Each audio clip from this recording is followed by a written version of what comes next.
ముఖ్యంగా బీసీ జనానికి బీసీ ప్రజలకు, ఎందుకంటే నేను గ్రామీణ ప్రాంతంలో పుట్టి కాస్ట్ అంటే కుల వివక్ష డైరెక్ట్ ఎదుర్కొని ఉన్నాం కాబట్టి ఇప్పటికీ గ్రామాలలో ఈ కులాలుగా విడిపోయి ఉన్నారు.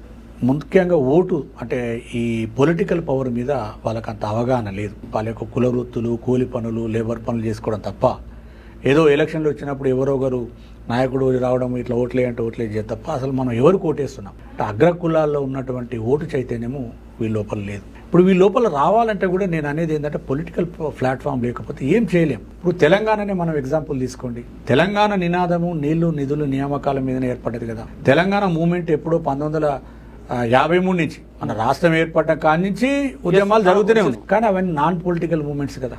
ఇవాళ ప్రభుత్వాలు, కేంద్ర ప్రభుత్వం కానీ ఏది మా భయపడాలి చేయాలంటే పొలిటికల్ పవర్ ఉండాలి. పొలిటికల్ పవర్ అంటే మన దగ్గర ఎమ్మెల్యే సీట్లు ఉండాలి. అందుకే దాన్నే పసిగట్టిన దొర ఏం చేసిండు, ఒక పార్టీ పెట్టి ఆ పార్టీ మీద అప్ అండ్ డౌన్స్ వచ్చినా ఏదైనా కూడా అతని తెలంగాణ అనేది అందరి బ్రెయిన్లోకి ఎక్కిపోయింది.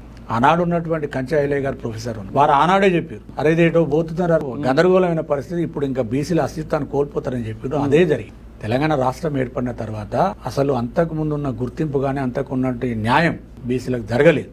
మరి అట్లా కాకుండా మనకు అధికారమే అంతిమ లక్ష్యము మాస్టర్ కీ కాబట్టి బీసీల నుంచే ఒక పార్టీ వచ్చి నేను చెప్పిన పద్ధతిలో అన్ని కులాలను ముందు వాళ్ళ కుల సమస్యలను అడ్రస్ చేస్తూ అన్ని కుల సంఘాలను కదిలించి దగ్గర తీసి ముందుకెళ్ళినట్లయితే తప్పకుండా అధికారం.